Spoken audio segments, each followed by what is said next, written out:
Skylark institute of nursing, BSc ও GNM nursing. স্বল্প খরচে পড়ার সেরা ঠিকানা skylark institute of nursing, Jhikira, Howrah.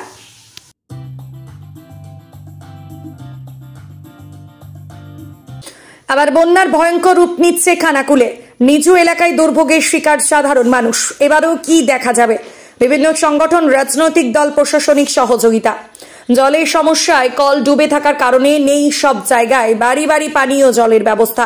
এই মুহূর্তে খানাকুলের যে চিত্র দেখাবো, এখন দেখছেন হরিশচকের সাজুর ঘাট। গত বন্যায় ভেঙে গিয়েছিল শক্ত কাঠের পোল, তারপর তৈরি হয়েছিল বাঁশের সাঁকো। সেই বাঁশের সাঁকো ভেসে গেল জলের স্রোতে।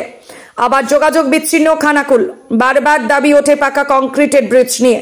দাবি উঠলেও কাজ নিয়ে হেলদোল নেই কোনো প্রশাসন বিভাগের বলে জানায় এলাকার লোকজন। 3 দিনের অকাল বর্ষণের ফলে জলমগ্ন হুগলি জেলার খানাকুল থানার জগৎপুর গ্রাম পঞ্চায়েতের অন্তর্গত গড়ের ঘাট থেকে তারকেশ্বর আরামবাগ বাস রাস্তার গড়ের ঘাট ডুবোঢাল। গড়ের ঘাট থেকে ঘোড়াদহ যাবার পোল জলের তলায়। ঘোড়াদহ মানুষের অনেক দিনের দাবি কংক্রিটের পোল। কতদিন আর লাগবে, উঠছে এলাকা থেকে প্রশ্ন। বন্যা এলেই ছুটে আসে সবাই, বারবার আশ্বাস দেয় মানুষ, বিভিন্ন দপ্তরে আশ্বাস পেতেই থাকে। তবুও সেই প্রশ্ন থেকে যায়, এলাকা থেকে কবে পাকা কংক্রিটের ব্রিজ হবে? হঠাৎ করেই দেখা মিলল বন্যা পরিদর্শন করতে বেরিয়ে খানাকুল বিধায়ক সুশান্ত ঘোষের সঙ্গে। তিনি কি বললেন দেখাবো, সেই সঙ্গে বন্যার জল পেরিয়ে পথচারীরা কি জানাচ্ছেন দেখুন। খানাকুল থেকে নিউজ অগ্নির প্রতিনিধি শুভদীপ করের রিপোর্টিং। বিজ্ঞাপন, লাইভ এবং যে কোনো রকমের খবরাখবর জানাতে যোগাযোগ করুন নিউজ অগ্নির দপ্তরে।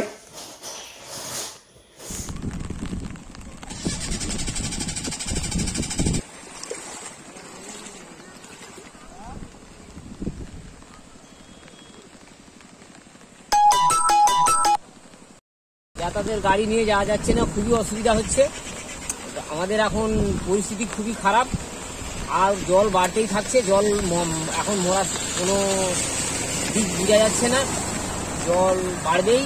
এই নিয়ে আমাদের যাতায়াতের প্রচুর অসুবিধা।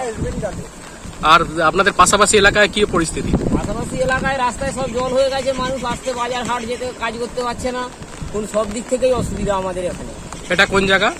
এটা জগৎপুর অঞ্চল, জগদীশতলা বা নন্দনপুর, জগৎপুর, এই গ্রামগুলো সব মিলিয়ে সর্বত্রই এইরকম অবস্থা। আপনার নাম? বরুণ জানা। দেখুন, আবার বন্যা পরিস্থিতি, অতিবৃষ্টির কারণে সেরকম পরিস্থিতি তৈরি হয়েছে। বন্যা আসছে, দেখতে পাচ্ছেন যে অলরেডি এখানে যে সুশাখালীর ব্রিজ, এটা তো কংক্রিটের হওয়ার কথা, খুব তাড়াতাড়ি কংক্রিটের হবে। এটা এই ব্রিজটাকে খুলে ফেলা হচ্ছে। এখানে আমাদের পঞ্চায়েতের সদস্যরা রয়েছেন বা আমাদের সংগঠনের রয়েছেন, সাধারণ মানুষজন রয়েছেন, সবাই মিলে ব্রিজটাকে খুলে নিচ্ছে, যাতে করে ব্রিজটাকে আবার পরবর্তী সময় জল কমে গেলে আবার রোকা যায়। তো আমি সকাল থেকে বেরিয়েছি, বিভিন্ন জায়গায় পরিদর্শন করছি, যেখানে যা সমস্যাগুলো আছে দেখার চেষ্টা করছি। অনেক জায়গায় নদী বাঁধ ভাঙার অবস্থায় রয়েছে, বিশেষ করে শশাখালী আশপাশটা যেরকম রয়েছে, এই দিকটা যেরকম রয়েছে গড়ের ঘাটের দিকটা, ঠিক একই রকমভাবে আমাদের মারোখানা অঞ্চলের কিছু জায়গা রয়েছে, নদীর পাড়গুলো রয়েছে, সেগুলো যাতে ইরিগেশন থেকে দ্রুত মেরামত করা যায় তার চেষ্টা করছি।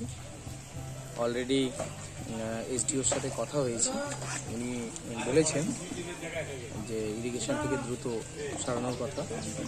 দেখছি, আমি ঘুরছি, সবার পাশে থাকার চেষ্টা করছি। আর ডুবো রাস্তা নিয়ে কি বলবেন?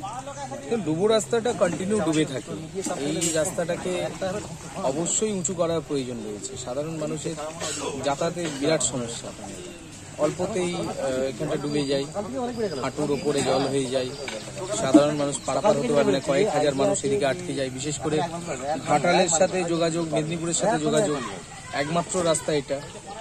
তো যাতে করে এই রাস্তাটা উঁচু করা যায়, তার জন্য আমি পিডব্লিউডি ডিপার্টমেন্টে চিঠি করব, চিঠি করে এটাকে উঁচু করার ব্যবস্থা করব।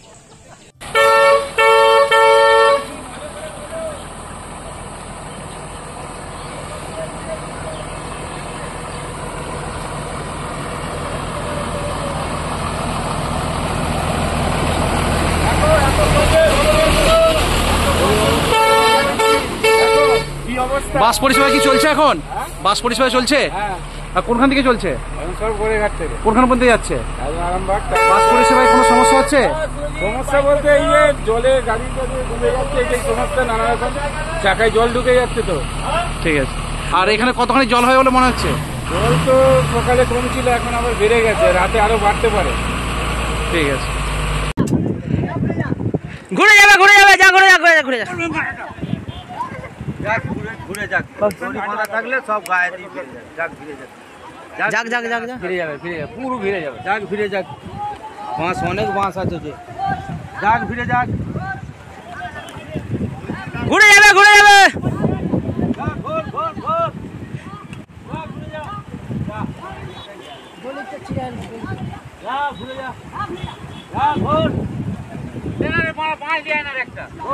ঘুরে গেছে ঘুরে গেছে ঘুরে গেছে ঘুরে গেছে।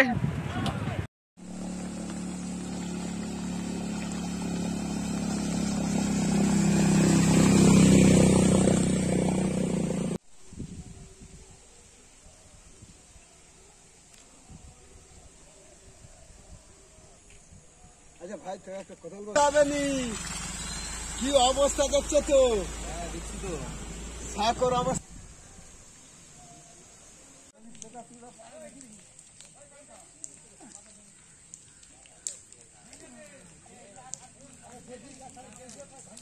আওয়াজ হয়েছে।